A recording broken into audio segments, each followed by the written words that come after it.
All right, folks. So if you would put your feet on the floor and take some nice deep breaths. Eternal brothers and sisters, we are now about to open a Church of Light meeting in the customary manner. And in so doing, let us consider seriously the purpose for which we are gathered together. The purpose which, since the dawn of human intelligence, has drawn true brothers and sisters of the light into holy convocation. The purpose which, during all ages, has attracted the spiritual efflorescence of every epoch together at selected meeting places. The purpose which has ever impelled the noblest and most exalted souls of earth to band together for a common effort. That purpose is to study nature's laws, to unfold the divine attributes of the soul, to secure conscious immortality, and to attain the royal grandeur that surrounds the true perfected human. Now, O thou eternal spirit, in whom we live, move, breathe, and have our being, consecrate this meeting of the cause of truth and righteousness. As brothers and sisters of the light, we seek knowledge at the shrine of goodness. Therefore, by the virtue of unselfishness and sincerity in desiring to assist in thy works, we ask the help of the legions of light and the protection from all forces of darkness. So shall it be. Shall it be? All right. Well, as you can see on the screen, that the agenda today is the same as in previous classes. We just experienced the opening ceremony, and of course, we'll have the closing. The importance of that is to put us in a frame of reference and to open our minds and open our hearts by making that contact with the higher power, and to really, again, just putting our intention in the right place. Today, we start on an adventure that I hope you've been keeping your notebook, because this is where it really takes application. And this is, we're going to do book 10, the first section. And book 10 is divided into two separate books, if you will, or should we say course 10, because of the volume of information. And today we focus on natal charts, next week, progress charts. And this is where all the preparation of the previous 9 books starts to come into fruition and how we're going to apply it. So I'm going to encourage you to really have your focus. And I want to just follow up with something from book 9, because I think there were some important points there. It is critical that we have clarity of thought in terms of what we're intending to do. Now, the reason I say that is that book 10 is where many people get hung up and they just say, this is too much. I'm overwhelmed by it, all of the information. And again, that was one of the reasons that I encourage individuals to form that 3-ring loose leaf notebook and start collecting all of the attributes of planets, of signs, and of houses that Zane scatters throughout the first 9 books, and will continue to through the remainder of the books. Because at that point, then you have a collection of information that is in your own words and is usable and applicable. If you don't have that, it becomes very difficult to remember where things were, what was said, how to use. And so and one thing about intelligence and wisdom is it's not just knowing something, it's also knowing where to find it, but more importantly, knowing how to apply it. But having this information at your fingertips is just a critical attribute and a critical aspect of successfully erecting and understanding charts. I also encourage you that this is a call to action. It's real easy. We're approaching a halfway mark. If you've started with book 1 and moving through, we're approaching a halfway mark of going through all of the volumes, all of the books. And it's a slog. It is definitely a marathon, not a race, certainly not a sprint. So really, I challenge you, I encourage you to renew and to really stretch yourself. And as you have questions, please reach out. because this is the type of material that if you're studying it alone, it is challenging. So one of the things that helps me, and I believe is stated within the material, is to have a written objective. Like the objective may be to complete all the books in the series. If you have that written down out of your mind and on paper, and you view that on a daily basis, if not multiple times a day, it reinforces and gives you that drive and determination. Also, there were 3 questions to consider. And this is, again, leading up to book 10, parts 1 and part 2. The first is, have you begun that process of creating change in your life? The casting of a chart is really about where you are and the forces that are impacting you today, and looking ahead, the forces that will be impacting the future. It is not, if you will, cast in stone that everything that is shown on the chart will come to pass, because we still have free will. We still have the ability to change. When we looked at mental alchemy, for instance, we have the antidote. We have the ability to change and to impact. And that really leads to the second thing, is use the tools, use the mental and physical antidotes in your daily life. For instance, I was experiencing some issues with my feet and my ankles and my knees. And I was not seeing the why, I was not seeing the how. And sometimes we're blind to our own chart. And this is one of the benefits of working with another partner, to have them help you make sure you're not having a blind spot in understanding your chart. And lo and behold, I had Saturn in Pisces, and also in various aspects in relationship to other signs. And what that really came up with is that the heavy influence of Saturn, which is lead, is countered by the use of copper. And so what I actually did is I got those copper-clad compression socks, and have been using in my meditation time, focusing on those specific parts of the body. And the first 2 days, first day I was okay. The second and third day, I really experienced just feeling poorly. And it really came down to, looking in retrospect, that was the toxins starting to work their way through my body. That the application of copper was starting to counter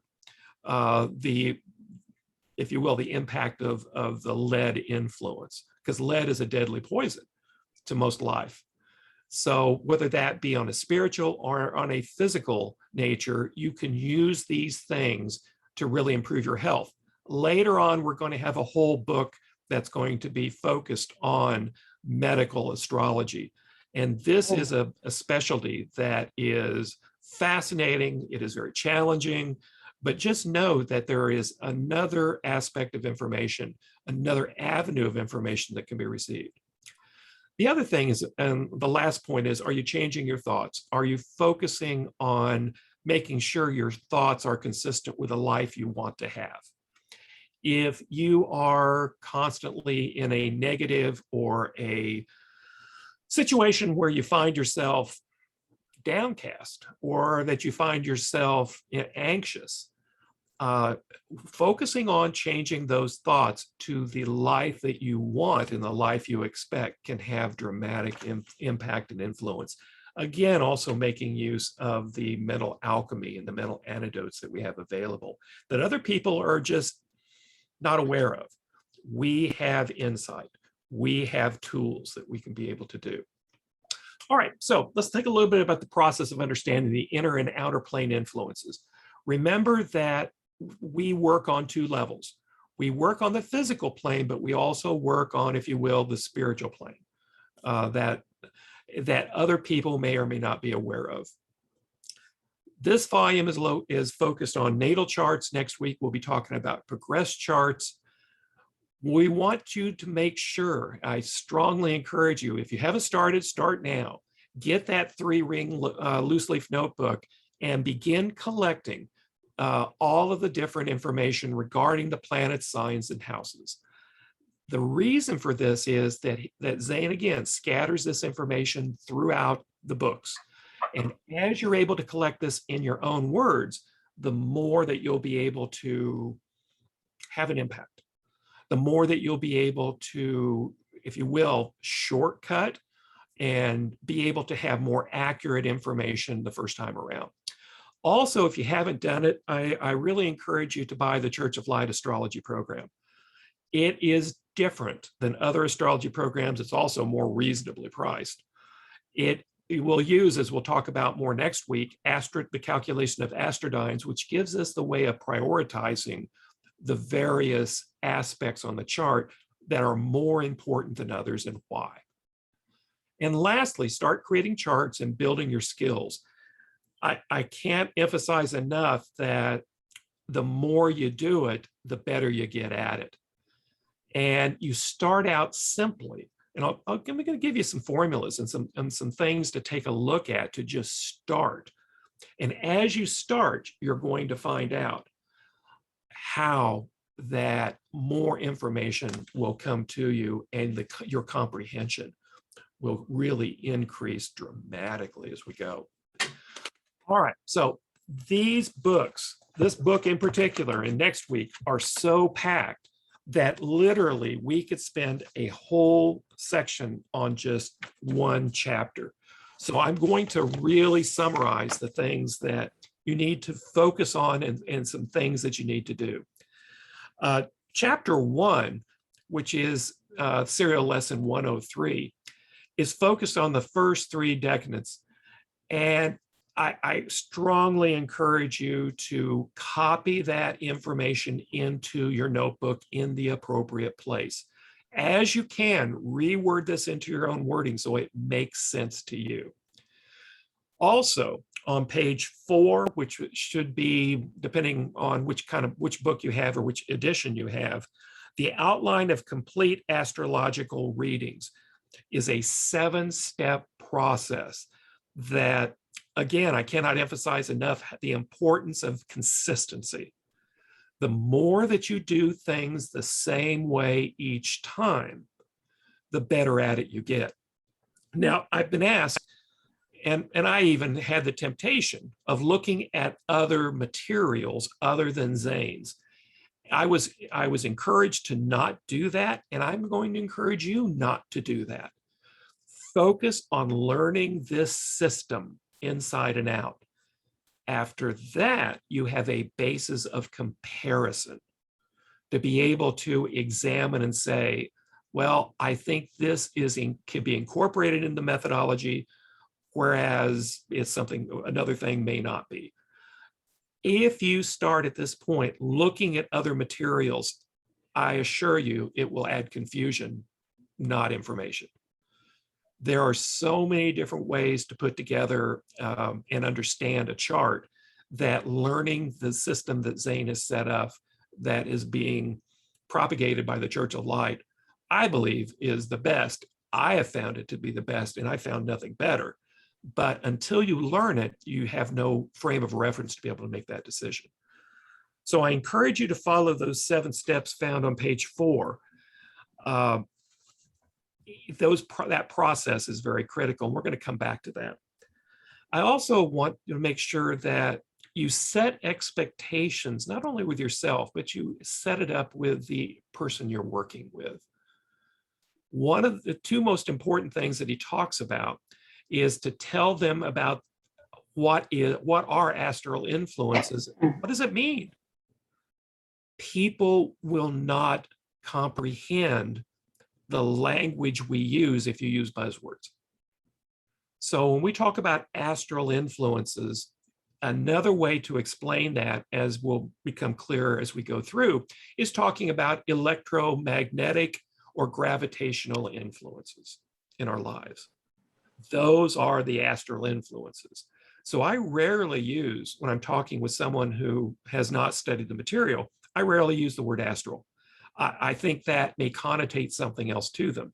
Most everyone has a accurate connotation of electromagnetic and or gravitational influences. We understand those processes. And that's really what we're talking about. We also want to make sure that we talk about natal and progressed influences separately. Natal influences, which we're focusing on today, they are based on your birth chart. They're based on location. They're based on time that you were born. Now, there can be some controversy in terms of when a birth literally takes place. Is it the first breath? Is it if someone's had a C-section? Is it that time? The easiest interpretation that I found is the simple one, and that is when they first come into the world, regardless of the method. That when they are outside the womb and living, that is the time of birth. Where will you find that information? Certain states record that on the birth certificate. Getting that time accurately is important. While you can do something called rectification to be able to try to figure that out, the more accurate the information is that's recorded by a third party, like a medical professional or a midwife, then I have more reliance in that than to take the memory of the mother, especially if there's multiple children in the family. That may or may not be accurate. So again, we'll look at that in some more detail as we move forward. Now, one thing that I'm really encouraging you to do is to rewrite the interpretation of each sign and the corresponding decadent and record this in your notebook. This information cannot be discounted or understated in terms of importance. Just by taking the information of the sun sign and the applicable decadent, you get a pretty good generalized understanding of who the person is, be that yourself or someone else. Also, you want to refer back to your notes for Book 2, Serial Lesson 46 for information regarding the sign and refine that information based on the appropriate decadent. Start with your own chart and check the validity of the assessment. I'm a Taurus. So my sun sign is in Taurus in the first 10 degrees. It's pretty accurate in terms of refining kind of who I am. But there are more than the sun sign to take a look at. The sun defines individuality. The moon defines mentality. The ascendant, personality, and Mercury's the expression.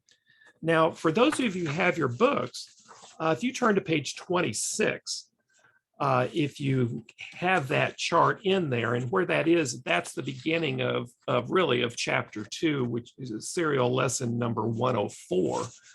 And in the first example, for instance, my sun in terms of individuality, my sun, as I said, is Taurus. So the key word for this, you don't have to go through the whole explanation. The key word is determination. My moon, let's see, where's my moon? My moon is in Aquarius, and it's in the first. So Aquarius, for instance, is, if I look at this correctly, originality. That's my mentality. My ascendant, my personality, is in the third decadent of Libra, which is expediation. And the Mercury is my expression, and Mercury is found in Aries in the second, which is exaltation. If you were to write a description using those key words of the individual and of yourself, if you have good insight, you would have, if you would, a basic overview of who this person is. We will greatly refine that as we start looking at more specifics of planets and signs and aspects that may be related to all the above. But this is the ability to take a quick snapshot, and that's conditioned on that the time and location of the individual's birth is accurate.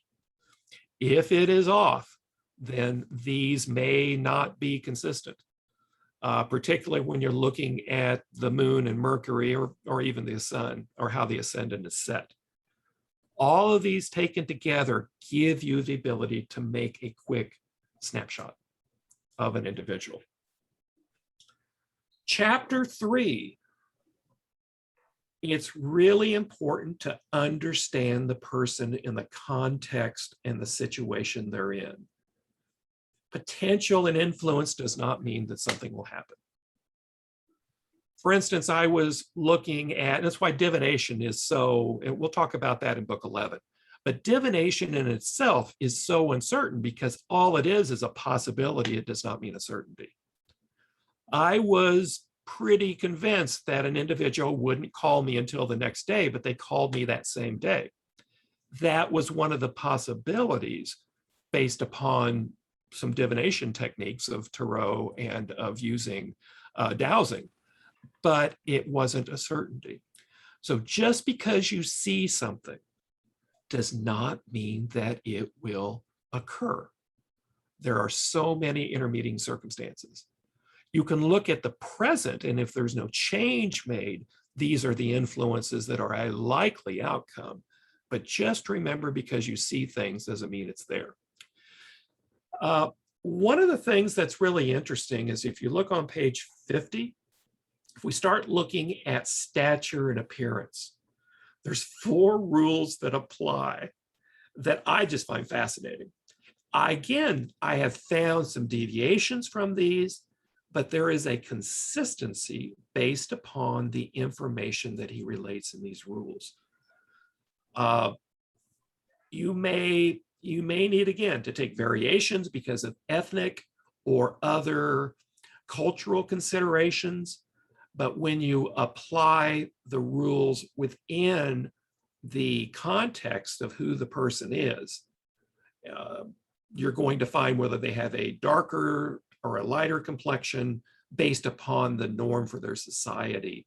This tends to be, for lack of a better word, still consistent.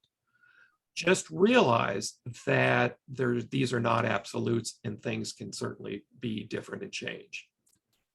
There's also, if you look on page 53, factors that indicate temperament and disposition, character, and then on 55 through 57, mental ability. Now, these factors are the ones that mental alchemy can really alter. Our stature and our appearance, again, unless someone's poor, unless there's nutrition or other physical interventions, they're pretty well set. Who you are and what you look like is pretty much the way it is. However, temperament and disposition can change. I certainly have. Character can change. One of the interesting notes is, Vega, about what percentage would you say that prisoners are subscribing to our materials and joining the Church of Light?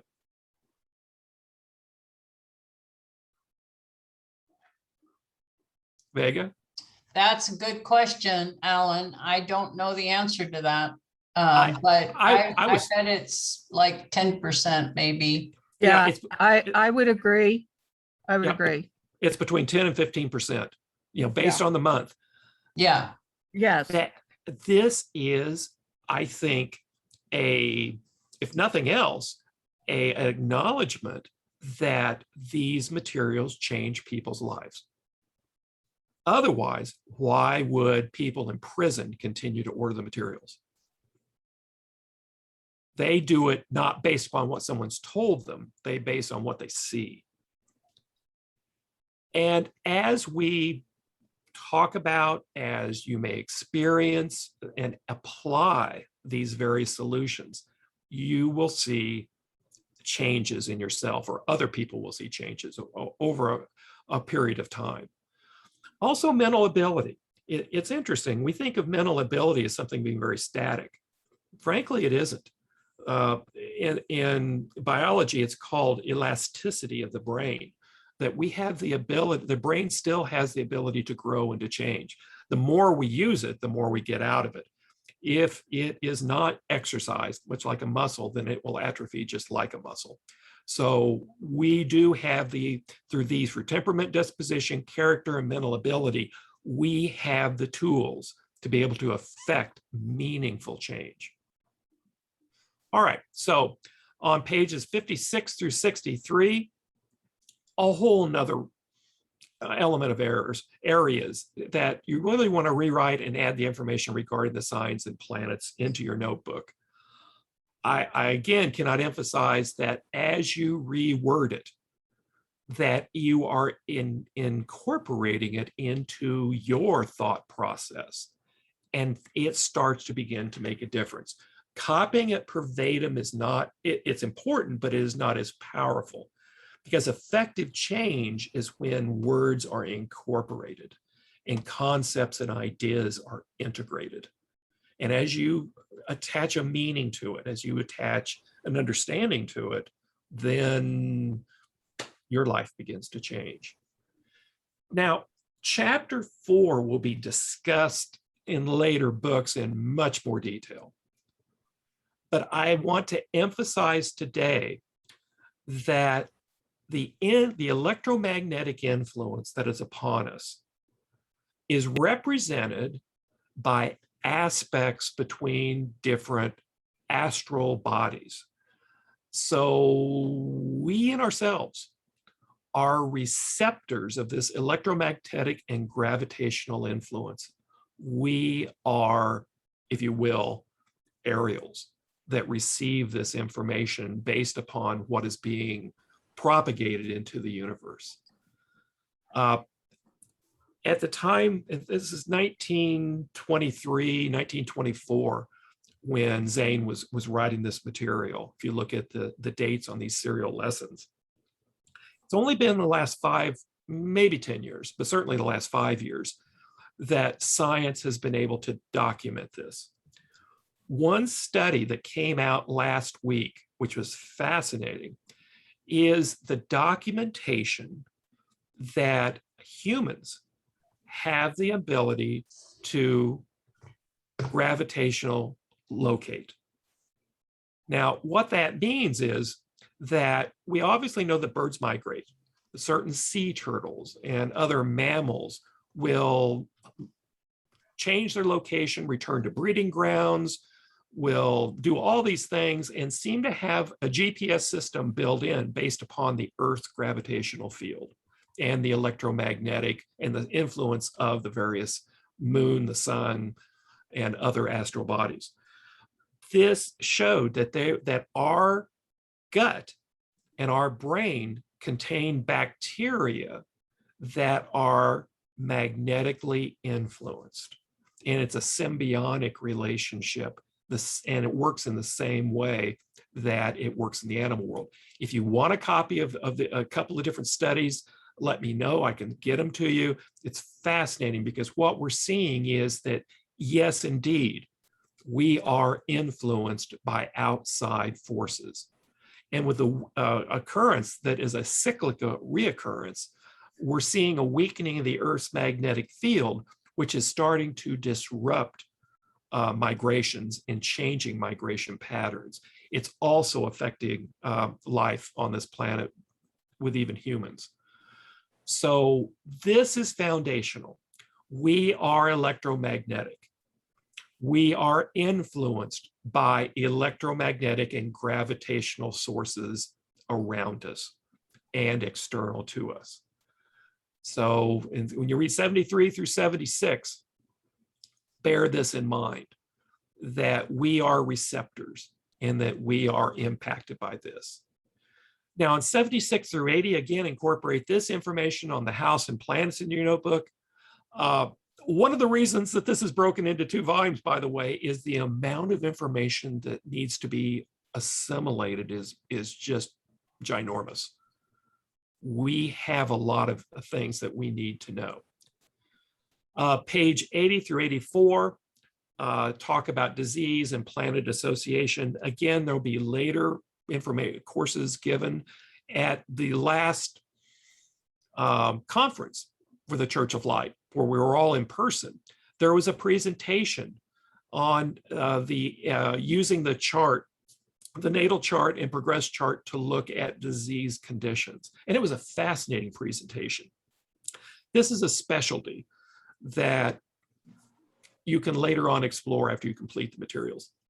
And he also makes reference to a book by Doris Chase Doan that is really good. It is out of print, but you can find PDFs on the web. But for right now, just read the information. Don't go down this rabbit hole because it is a bit of a distraction from the central purpose. If you want to know more about medical astrology, come back to it. Matter of fact, some of the hermeticians are actually doing a study on chart and mental health that would be related to this. So it's something that you can learn more about and specialize in.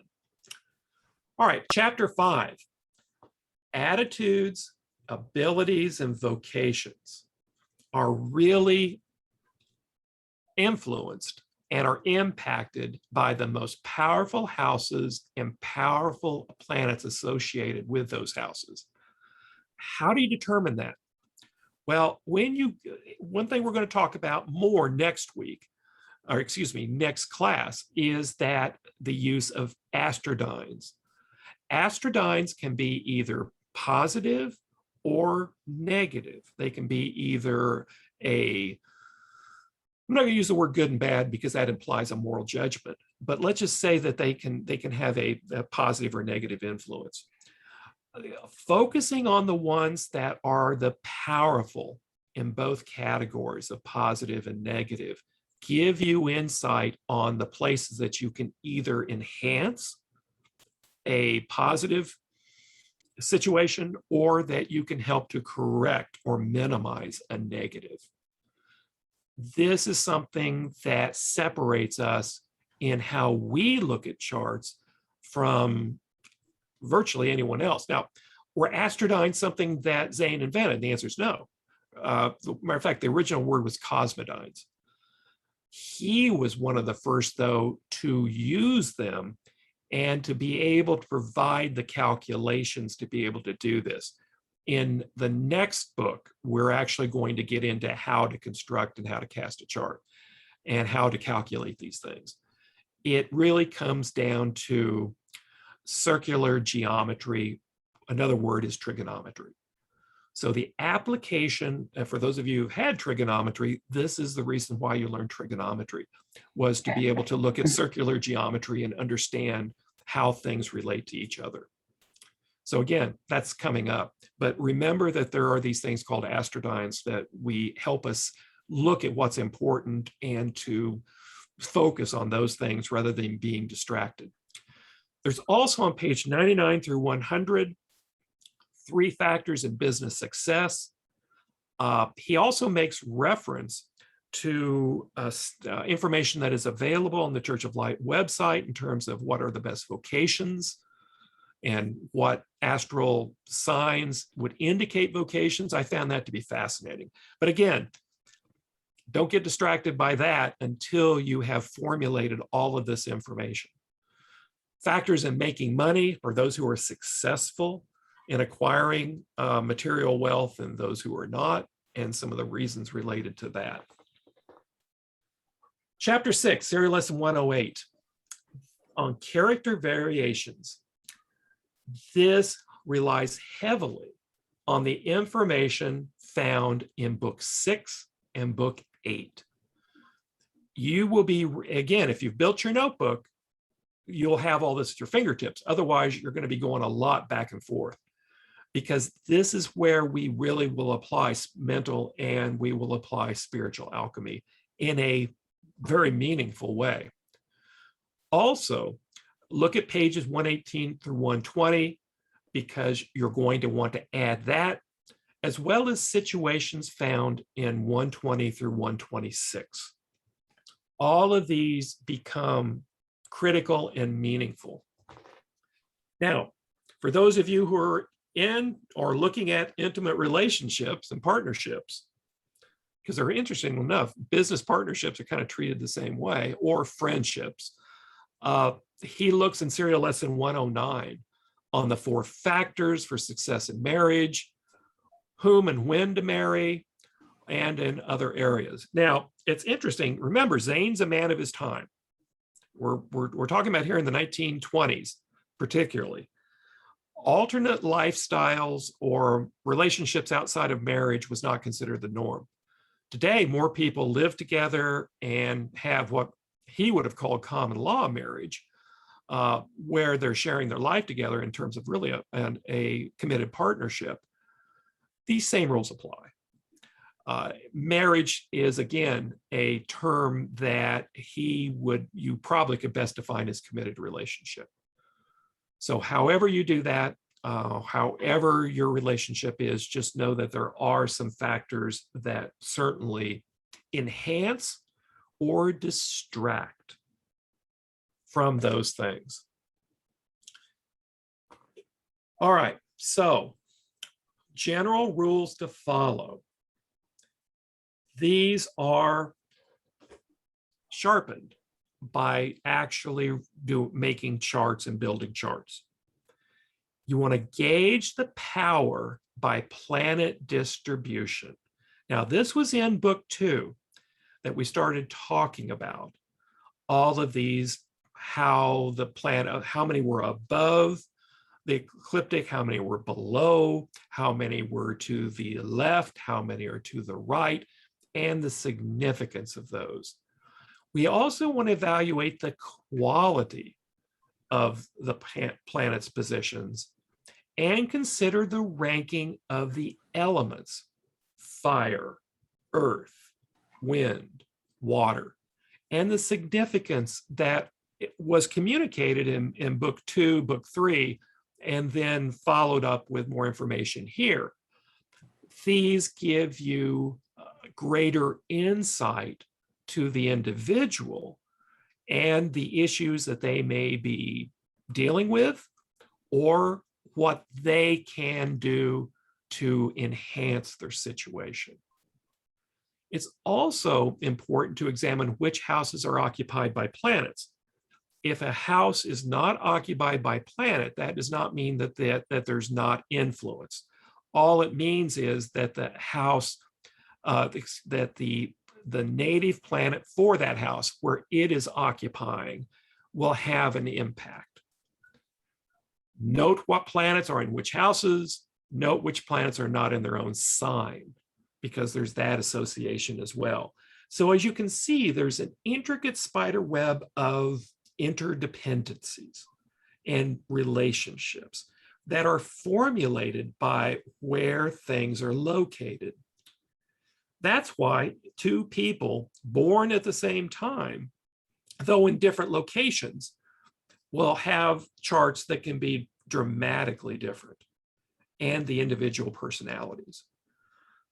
Twins are separated by minutes, if not more, certainly, and their charts will be slightly different. No 2 people are identical, though we may share commonalities. So the more that we can be exact, the more that we can be descriptive in terms of how we're able to delineate and to refine and define all of these individual elements, the more accurate it will be in terms of a reflection, and the interpretation will be more appropriate. There are some final considerations in terms of how to approach this. The first thing is, don't do what I did. And that is, I was scared to death to do a chart because I was afraid it's going to be wrong. So I did not obtain the information from other people.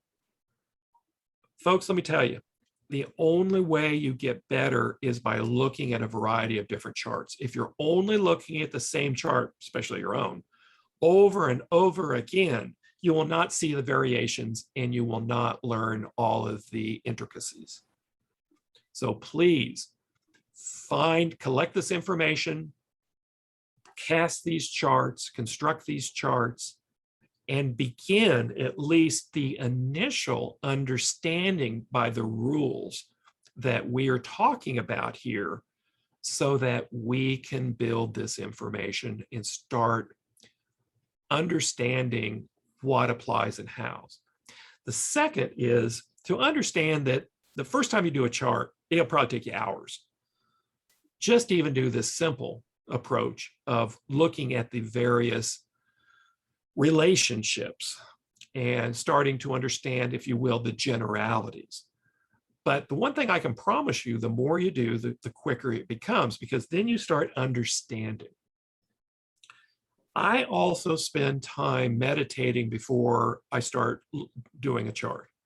The reason is that I want to make sure I'm in the right frame of reference, that my biases and my prejudices are minimized, that I don't put a set of expectations on what the chart should be. And again, we can see what we want to see. We can probably justify virtually any position or understanding.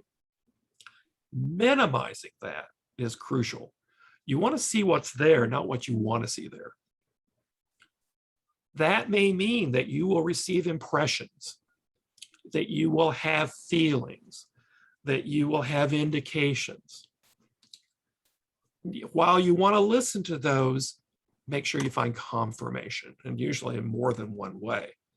That's why I also will often incorporate the use of the tarot. After I do a chart, I will also incorporate a reading the tarot to make sure that there's consistency. I may even use a pendulum. I may use a form of divination to ask questions regarding the casting of that chart, as much or more to make sure that my biases are minimized. The more confirmation that you can get, you want to then start writing up your summary. Now, there's also something very important, and you learn this because, in a sense, you're fulfilling the role of a counselor, a trusted advisor. You're going to see potentially some really awful stuff, some really distressing or negative situations that might occur, and possibly that have occurred. I encourage, and you find this throughout the material, is to emphasize the positive and remedies, because we want to avoid or limit the negative in the information we get. If you tell someone, and there's a psychological impact here, if you tell someone that, your life's getting ready to go down the toilet, that you've got all these bad things that are really going to happen to you, in some sense, that can become a self-fulfilling prophecy to that person. As a trusted advisor, you are in a very powerful position, particularly if the person's distressed already, to influence them for the positive or for the negative. So I really encourage you to write out what you want to say, read it and reread it, buff it to make sure that you are emphasizing the positive and giving actions that can minimize the negative. The more that we do this, the better service we provide to others. Now, today, what we've done is we have not covered a lot of the specifics. And I did this intentionally, and it'll happen again next week, because I can tell you what I see these planets, these signs, these houses, what they mean and their interrelationships. I can tell you what my words are, but what's really important are your words. As you assimilate this information, you start to build connection and interconnectedness. So today was shorter, principally because this book and next month's book, 10-2, are so critical to the work you put in and to being able to expand your understanding and to expand the interrelationships that will have meaning for you. Now, the material gives you lots of parameters, if you will. It gives you the ability of guardrails to keep you on the right road. But there are lots of lanes on this road. And as part of that is who you are as a person.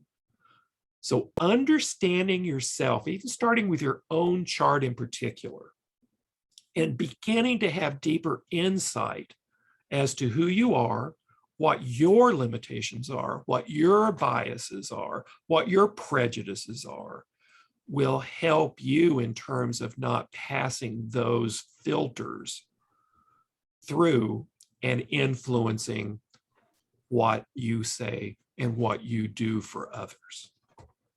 This is exciting. I cannot tell you, right? I'm sure probably some of your heads are spinning. Mine certainly was when I got to this point of saying, there is no way in heck I'm ever going to be able to do this. Particularly after I did a few charts and I thought, I feel like I'm beating my head against the wall. But again, with repetition, it starts to make more and more sense. And don't stop, keep progressing. Do the materials, even if you only have 10, 20% of comprehension. Do the materials, take the test, move on, because you're going to come back to this stuff. If you build the notebook, if you do this the way that I'm suggesting, it will begin to reinforce much quicker, because I didn't do it that way. And it was burdensome. It wasn't until I started reading the materials the second and the third time that I started to really understand, have the beginnings of understanding. And then working with others to say, here's what I do. Here's what I've done. What do you see? Now, as part of that, with the program that comes from the Church of Light, it has the ability on the natal chart to give you a preliminary interpretation of the information. I encourage you to do all your work first. Then run that. Do not run it first, because it will bias you. It will prejudice you. You'll then see what he says, what was written, or how that understanding came about. Do your own work and then use that computer-generated report as a confirmation. Also, as you're preparing information for clients, it's useful because of the graphics and other information that's related within that computer program to be able to present a quality document to the client. And they look at this and you have a frame of reference then to be able to help them understand and interpret for them. Folks, this is exciting. Next week's even more exciting. And I found my anticipation and level of excitement build as I progressed through the course. And then when I got to the end, I got to start all over again and see what I missed. But this gives you the foundation. We're still in very foundational materials here. So with that, Vega, why don't we end the recording now? Let's do the closing ceremony and get into question and answers. I'm sure there's going to be quite a few. All righty. The closing ritual. Eternal brothers and sisters, we are now about to close the Church of Light meeting in the customary manner, and in so doing, let us consider seriously the kind of life it is fitting a brother and a sister of the life should live. We must each leave this meeting to go about our daily duties, but unless we take with us some higher thought and nobler purpose, we have spent our time here in vain. For knowledge lacking goodness leads to naught but self-undoing. Each brother and sisters has pledged himself or herself to put forth an effort to alleviate physical and mental suffering, to dispel ignorance, and to spread truth. Therefore, even as we would be helped by those of our religion who are more enlightened, let us make every effort to assist others, and let each so conduct himself or herself as to be an example of moral purity, radiating life, light, and love upon the world of their endeavors. O thou eternal spirit, in whom we live, move, breathe, and have our being, dismiss us now with thy blessings. And as we travel along our several ways, let ministers of thine guard our footsteps and light our pathways, that we may not stumble in our blindness. From our hearts, we thank those who have assisted in our researches. And now as we depart, we consecrate our efforts to the cause of truth and beneficence. So shall it be. Shall it be? All right. I